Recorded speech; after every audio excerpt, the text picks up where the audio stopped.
Public Sénat, avec le soutien de la Mutuelle nationale territoriale, la Mutuelle des agents des services publics locaux et Adviso Partners, cession, acquisition et transmission d'entreprises, nos territoires ont de la valeur, vous présente le Journal des territoires.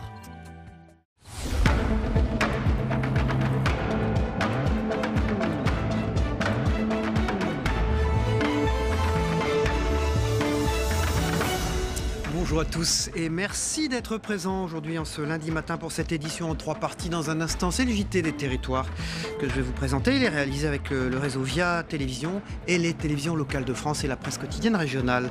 Ensuite, c'est Territoire d'info avec l'invité politique. Ce matin, c'est Sébastien Chenu, le porte-parole du Rassemblement national, qui est notre invité en direct sur ce plateau. Enfin, troisième partie de l'émission avec l'actualité sénatoriale. Mais tout de suite, c'est le JT des territoires et on s'y retrouve dans un tout petit instant. À tout de suite. Bonjour à ceux qui nous rejoignent. À quelques jours de la fin de l'année scolaire, un regroupement scolaire intercommunal a eu la mauvaise surprise d'apprendre que sa classe de CP serait supprimée à la rentrée. Une incompréhension totale pour les parents et les élus des communes de Le Quesnel et de Bouchoir dans le Santerre. La raison, un effectif de 117 élèves, insuffisant pour le directeur d'académie. Plus d'explications avec Adélaïne Bollard de WEO, la chaîne du groupe La Voix dans le Nord. Ils sont en colère, les parents d'élèves, enseignants et élus de Le Quesnel et Bouchoir, deux petites communes du Santerre. À 10 jours de la fin de l'année scolaire, l'inspecteur d'académie leur a annoncé la fermeture de la classe de CP à la rentrée 2019. Argument avancé, la baisse de 10 enfants dans l'effectif par rapport à la rentrée 2018. Un enseignant devra donc partir et les enfants se retrouveront dans une classe double CP-CE1 de 25 élèves, alors qu'ils étaient 14 normalement en CP. Une décision incompréhensible pour les parents d'élèves. Nous, on est arrivés au Quesnel parce qu'il y avait une école. Maintenant, voilà, c'est une classe qui se ferme. Est-ce qu'il va y en avoir d'autres derrière? Donc nous, quel est l'avenir pour nous dans le village? On est vraiment déçus, en colère. On ne comprend pas la politique actuelle à ce sujet.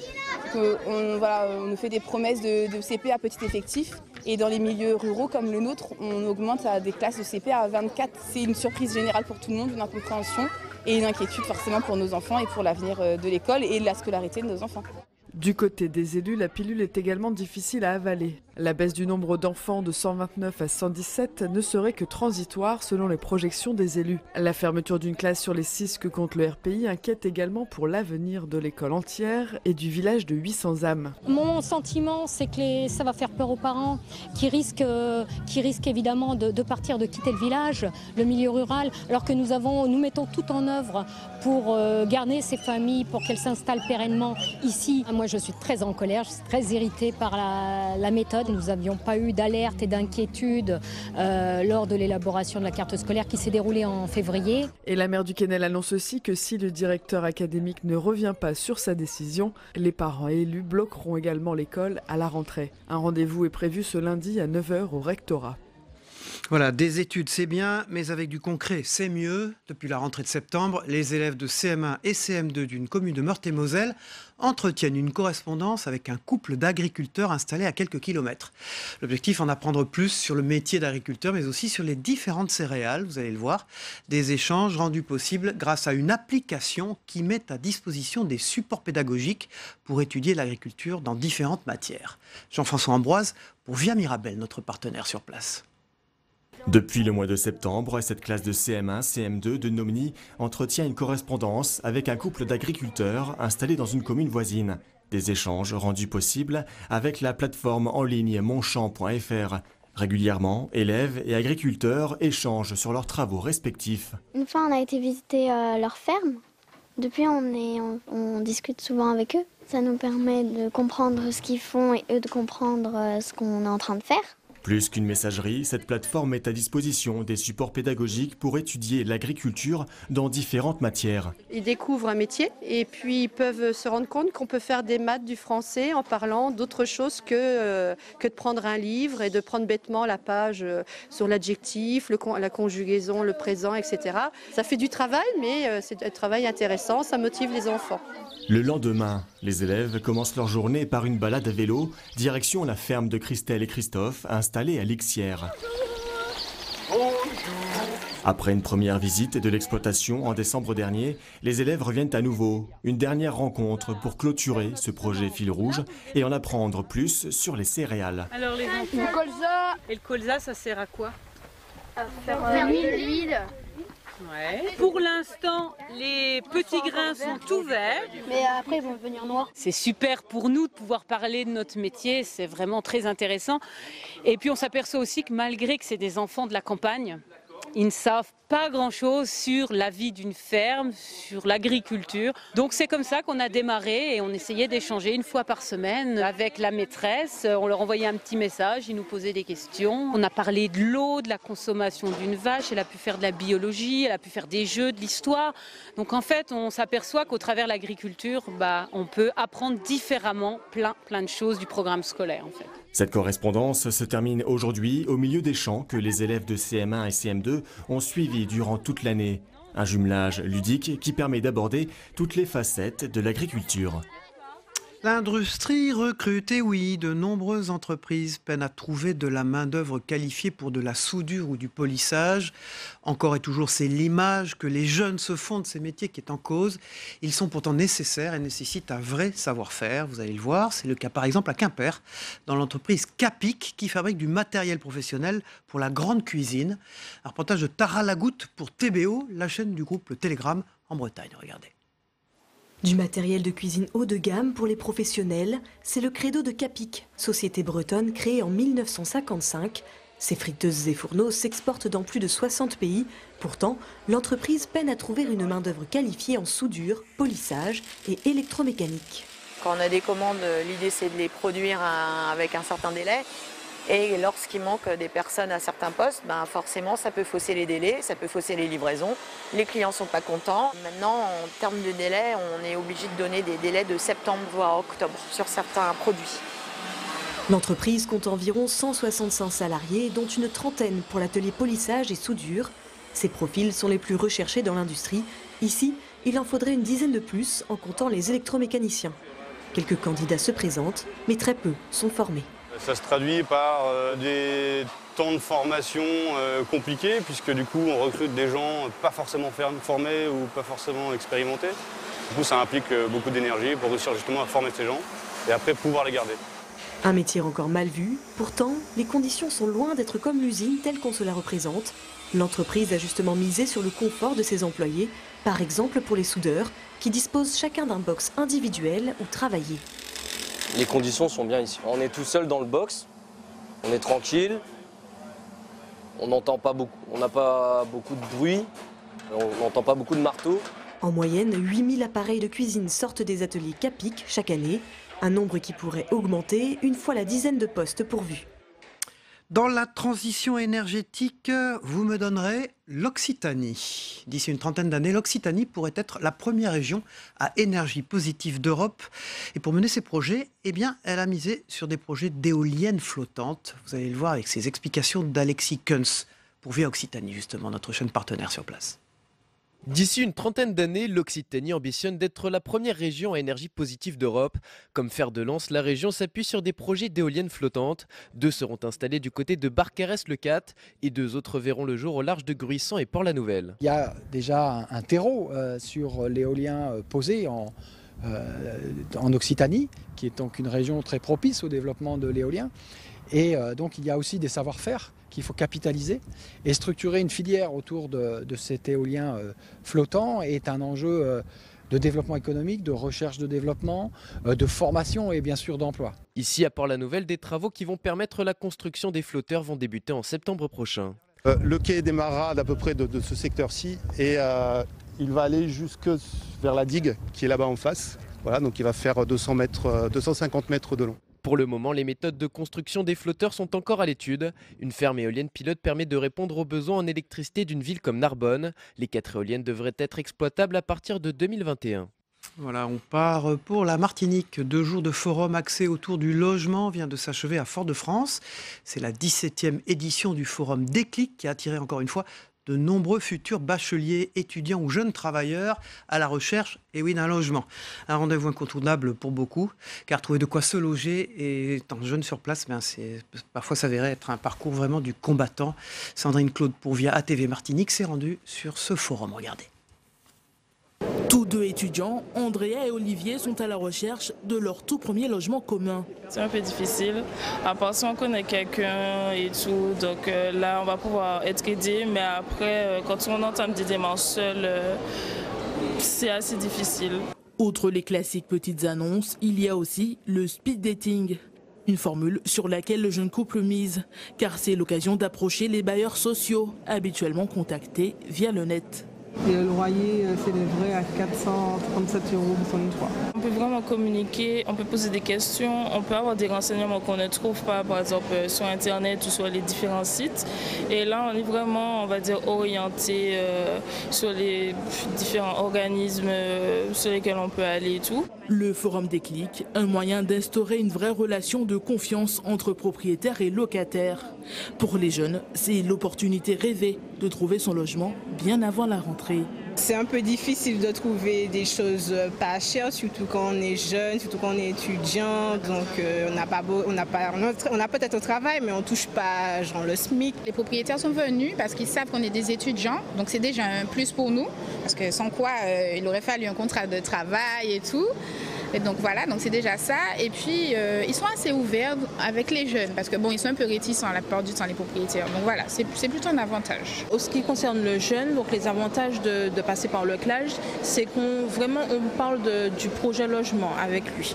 Donc tout ce qui concerne l'aspect budget et ressources est vraiment regardé en détail avec le jeune, et on l'accompagne. Il y a un accompagnement budgétaire également qui est mis en place. On l'accompagne vraiment dans la concrétisation de son projet logement. Et l'intérêt, c'est de leur dire, prévoyez tout en juin et partez tranquille en vacances. C'est le même message qu'on passe aussi aux propriétaires privés. C'est identifiez vos locataires dès le mois de juin, partez tranquillement en vacances. Le CLAJ est là pour jouer son rôle d'interface. Et dès septembre, que cette mise en relation entre deux publics que nous aurons accompagnés dans la relation de confiance puisse commencer une aventure que nous souhaitons heureuse. En 2 jours, le forum aura permis de mettre en relation plus de 200 jeunes avec propriétaires et bailleurs sociaux. Voilà, on poursuit ce JT des territoires avec une revue de l'actualité et des unes de la presse quotidienne régionale. Dans un instant, à tout de suite. Bonjour Saveria, à la une de la Provence pour commencer, la nature en souffrance. La canicule fait aussi des ravages sur la faune et la flore. L'épisode de ces derniers jours a eu raison d'une bonne partie de la faune aquatique marignanaise. Ce matin, une cellule de crise a été mise en place justement par la mairie de Marignane après la découverte de plusieurs centaines de poissons morts du côté de l'étang de Bolmont, c'est près de Berre. Dans le Vaucluse, là, ce sont les vignes qui se dessèchent du fait des très fortes chaleurs. Dans l'Hérault, les élevages paye également un lourd tribut. La nature, sans surprise, a beaucoup de mal à résister aux températures caniculaires qui persistent encore aujourd'hui dans le sud de la France. Et on continue avec la une de l'Alsace. Ce sont des records de chaleur battus dans ce département. Oui, un record de chaleur absolu qui a été battu hier à Strasbourg. 38,8 degrés relevés dimanche vers 17h. À Colmar, le mercure est monté à 38,6 degrés. Au sud de la région, à Mulhouse, le thermomètre affichait 36,1 degrés. Mais soulagement pour les Alsaciens en tout cas. Dimanche, hier, c'était la dernière journée de l'épisode caniculaire qui touche la région. À la une du Dauphiné, un des journaux du groupe Ebra, c'est le diesel avec des normes encore plus strictes qui démarrent. Oui, aujourd'hui, premier jour, c'est l'entrée en vigueur. Ce nouveau contrôle technique se durcit pour les diesels avec un nouveau test anti-pollution. Si la plupart devraient pouvoir répondre aux normes, la mesure marque un nouveau tournant dans la chasse au gazole. L'application de cette réforme prévue pour janvier dernier avait été différée du fait du mouvement des Gilets jaunes, mais cette fois, elle est applicable aux véhicules plus récents mis en circulation entre 2011 et 2015. Paradoxalement, ce sont donc plutôt les voitures les plus récentes qui sont visées par ce renforcement des mesures. Voilà, on termine par la une de l'Indépendant de Perpignan, dirigé par notre ami Alain Botte. C'est du bio plus écolo à cette une. Bilan carbone, gaspillage ou encore économie vertueuse. Pour certains viticulteurs des Pyrénées-Orientales, il faut élargir les principes de la filière bio traditionnelle. Le label bio est-il toujours le plus pertinent pour la planète? C'est la question que se posent donc ces viticulteurs. En effet, bio ne veut pas toujours dire éco-responsable. Certains, donc dans la région, dans les Pyrénées-Orientales, ont décidé d'aller au-delà de la pastille verte, comme Dominique et son épouse Solène. Leur projet, une cave de vinification qui allie photovoltaïque, énergie positive et récupération de l'eau de pluie. Merci Saveria, on vous retrouve pour l'actualité sénatoriale en fin d'édition. Tout de suite, c'est le Club de la Presse. Guillaume Doyen, Cyril Peter sont avec nous. À tout de suite. Bonjour Guillaume Doyen. Bonjour. Vous êtes le directeur des rédactions de la Gazette des communes, des départements et des régions. Merci d'être avec nous ce matin. Et bonjour Cyril Peter. Bonjour. Du Parisien, du supplément Éco, dirigé par Jean-Louis Picot. Merci d'être là ce matin avec vous. On va regarder ce que vous a dit le patron de la Société Générale, qui était face aux entrepreneurs. Et vous allez nous expliquer ce qui va se passer pour les jeunes entrepreneurs et leur carte de crédit. Très important ça. Et puis avec vous, Guillaume Doyen, on va parler de ce baromètre sur les centres-villes. Les Français aiment leur cœur de ville. J'ai vu un chiffre, d'ailleurs, c'est même étonnant, ce plébiscite pour le cœur de ville. 78%. Oui, c'est assez impressionnant. Oui, puis ça augmente. Adorent leur centre-ville. Oui, ils se sont peut-être rendus compte à quel point c'était important pour l'équilibre général du territoire sur lequel ils vivaient, d'avoir un centre-ville avec des commerces. Oui. C'est le 4e baromètre en plus, donc on a une petite idée de la progression. On a une progression assez favorable. Alors, ça devrait inciter normalement les pouvoirs publics à continuer leurs actions. Vous savez qu'il y a une opération Cœur de ville initiée par l'actuel gouvernement qui touche 222 villes. Mais cela dit, tout n'est pas réglé, loin de là. D'une part, on continue à construire des centres commerciaux à l'extérieur des centres-villes. Des malls, comme on dit. C'est un peu paradoxal, mais c'est toujours tentant pour les élus que de le faire pour toucher de l'impôt local, quoi. Voilà. C'est un système un peu qui est né aux États-Unis dans les années 70 et qui est arrivé en France et en Europe d'ailleurs. Ouais. C'est-à-dire ces périphéries de ville où on a des gros hypermarchés, de nombreux commerces, un peu déshumanisés quand même. Oui, vous connaissez bien les États-Unis et vous avez peut-être remarqué à quel point une banlieue américaine peut ressembler à une banlieue française, à quel point on a adopté facilement leur urbanisme et leur mode de vie. Leur non-urbanisme par moment même. Pardon ? Leur non-urbanisme. Ou leur non-urbanisme, oui, vous avez raison. C'est surprenant qu'en effet de voir à quel point on a pu faire comme eux, en fait, exactement d'ailleurs. Le pavillon individuel, la voiture, les voitures même, et les centres commerciaux. Mais nous sommes en France, et en France, ça s'est mal passé, puisque ça a fini par littéralement, passez mon expression, flinguer des centres-villes magnifiques. Historiques qui en souffrent énormément et en plus imposer aux gens des charges lourdes en matière de mobilité. C'est la dévitalisation sur tous les fronts. C'est ce qu'on... Dévitalisation, et il va y avoir un décret qui va permettre aux maires de décréter des moratoires sur la construction de ce décret très attendu de centres commerciaux à l'extérieur de leur centre-ville. Alors votre une, c'est la guerre des territoires. Alors elle est très américaine, pour revenir Absolument. à une analogie américaine, votre une. Alors on voit ces immeubles qui poussent là, comme ça.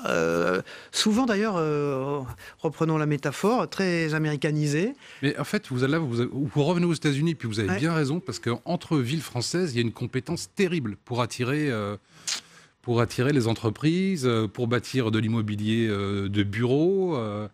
Et donc, pour offrir les meilleurs équipements, etc. Là, mais oui, ça fait partie du problème français qu'on a aujourd'hui, si vous voulez. Ça s'est concentré dans un certain nombre d'endroits, de métropoles, et ça a aspiré en fait, une partie des ressources disponibles. Une question, quand on les voit, ces immeubles-là, certains sont beaux, d'autres beaucoup moins d'ailleurs, c'est ce qui paraît curieux, parce qu'il me semble que ça coûte aussi cher de construire du beau que du vilain, mais ils seront très écolos, ces nouveaux buildings, ces nouveaux immeubles. Je vois la végétalisation là sur le toit d'un de ces buildings. C'est prévu, ça, c'est planifié pour être plus transition énergétique. Alors soyons honnêtes, un peu de végétalisation sur un building, c'est pas ça qui va vous changer la donne. Surtout que vous allez le climatiser de fond en comble. Donc il y a beaucoup d'effets d'annonce, mais le nombre de bâtiments en réalité à énergie positive est encore relativement rare. En plus, c'est extrêmement coûteux à construire. Baromètre centre-ville, donc dans la Gazette des communes, et puis cette une sur la guerre des territoires, dans l'immobilier de bureau. A tout de suite, Guillaume Doyen. On va passer au Parisien, supplément éco de ce matin, dirigé par Jean-Louis Picot. Bonjour Cyril Péter, vous représentez l'équipe du Parisien Éco ce matin. Vous avez rencontré, vous y étiez d'ailleurs, j'ai vu, le patron de la Société Générale face aux entrepreneurs. Alors la Société Générale, elle avait à se faire pardonner quelques petits scandales quand même. Oui, quelques petites casseroles, on va dire. La plus connue, c'est l'affaire Kerviel, évidemment. 4,9 milliards de pertes causées par son... C'est pas une petite casserole. C'est une grosse... C'est un grand scandale.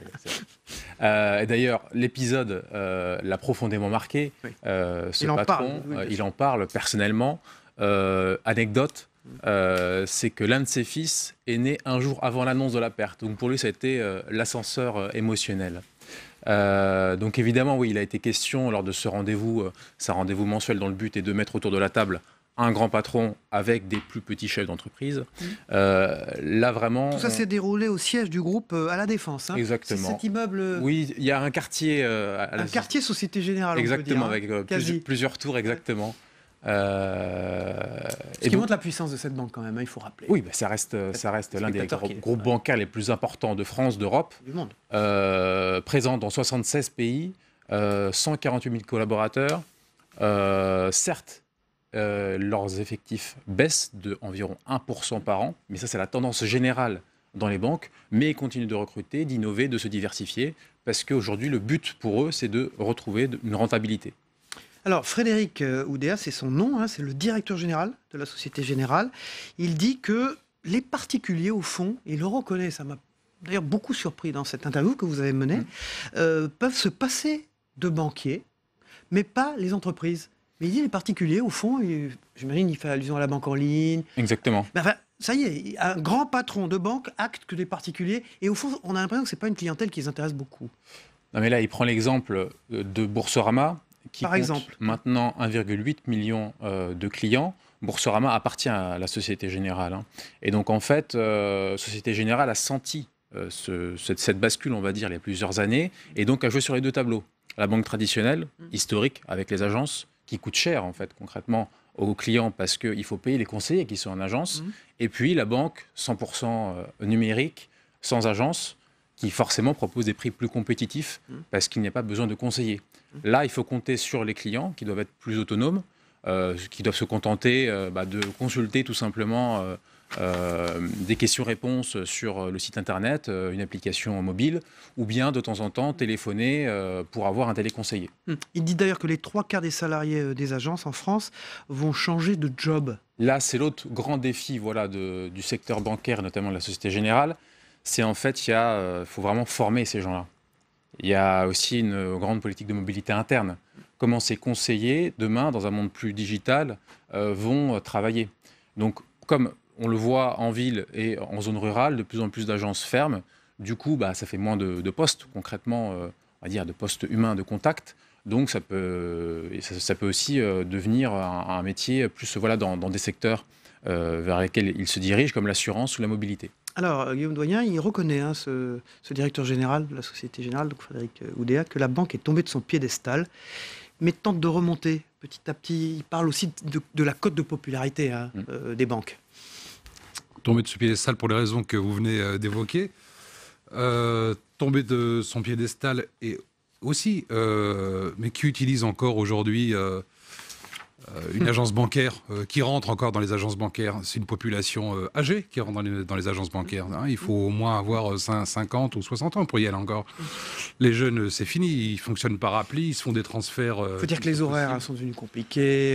Voilà. Les conseillers changent sans arrêt. Sans arrêt, vous gardez un conseiller 6 mois, il y a une mobilité énorme. Il n'y a plus de personnalisation. Non, mais la banque doit se transformer, pas pour survivre, pour tenir les décennies qui sont devant elle. Mais si elle s'en va, si elle quitte... elle aussi, les bourgades, les villes moyennes, vous imaginez les problèmes que ça va poser à une certaine population. C'est encore des sujets qui vont arriver sur le bureau des maires et des départements. Cyril Peter, Frédéric Oudéa, le patron de la Société Générale, j'ai vu que c'était un énarque. Oui. Il s'est prononcé justement. Alors, il vous en a parlé ? Selon lui, c'est en fait la suppression de l'ENA, c'est un slogan politique. Pour lui, il est important d'avoir une institution qui forme des fonctionnaires. C'est, selon lui, la force d'un pays. Mais il explique qu'il faudrait qu'il y ait un débat, en effet, sur une fonction publique plus ouverte à des profils différents, des parcours différents, peut-être dans une université, et pas forcément de grandes écoles. Comment il est de contact comme ça ? Vous l'aviez rencontré, là, je vous ai vu avec lui. C'est un dirigeant, on va dire, affable, qui alterne un coup grand sourire, à coup d'anecdotes personnelles, où il va parler de ses filles entrepreneuses, par exemple, et puis d'un seul coup prendre un air vraiment grave. Il maîtrise bien le sujet, hein. Ça fait depuis plus de 10 ans qu'il est à la tête de la Société Générale. Oui. Il est arrivé au sommet 5 mois après l'affaire Kerviel. Entre-temps, il y a eu la crise des subprimes. Je veux dire, il est assez bien rodé, on va dire. Voilà, et puis un papier intéressant que je signale de Véronique de Kéroptem, qu'on connaît bien, qui vient sur ce plateau, qu'on aime bien, et qui dit « Si j'envoyais un message personnel sur les écrans des gares ». Alors on va pouvoir voir sa tête sur les écrans dans les gares. Exactement, jusqu'au 14 juillet, dans 22 gares de France, Paris, Rennes, Aix-en-Provence notamment. En fait, il est possible de s'afficher en garde sur ces panneaux digitaux. Donc envoyer un message d'amour, tu me manques ou je ne sais quoi. C'est Andy Warholien, ça. C'est assez romantique. C'est une campagne de pub de la SNCF, qui veut se donner une image assez jeune. Pendant cet été. Merci. Cyril Peter, du Parisien, du supplément Écho, avec cette grande interview de Frédéric Oudéa, le directeur général de la Société Générale. Merci. Guillaume Doyen, vous restez avec nous. On reçoit tout à l'heure Sébastien Chenu, qui est le porte-parole du Rassemblement National. Pour l'instant, c'est la météo des territoires. Le temps qu'il fait en France, ça se refroidit un peu partout. Enfin, refroidit, c'est peut-être pas le bon terme. Il va faire meilleur en tout cas, sauf dans le sud-est. On se retrouve après. Professionnel, avec Coyote Business, géolocalisez vos véhicules et pilotez votre flotte en temps réel. Coyote Business vous présente la météo des territoires.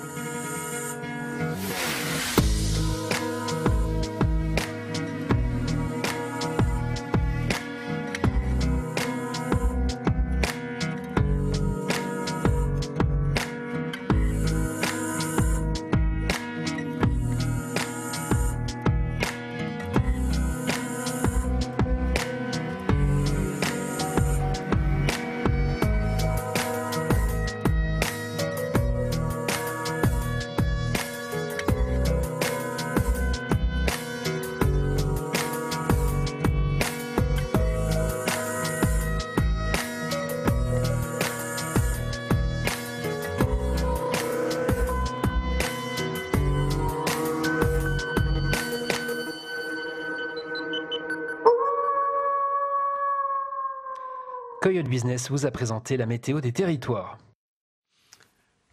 Voilà, avant de retrouver notre invité Sébastien Chenu, porte-parole du Rassemblement National, on va se rendre du côté du reste du monde, ce qui se passe notamment entre Donald Trump et Kim Jong-un, cette rencontre dans la zone militaire entre les deux Corées et les deux présidents. Et puis on partira ensuite regarder cette arrestation de la capitaine allemande du Sea-Watch, Carola Rackete, vous savez, par les Italiens. Elle est accusée d'avoir accosté de force à Lampedusa pour débarquer des migrants secourus en Méditerranée. On regarde ces images, on se retrouve après.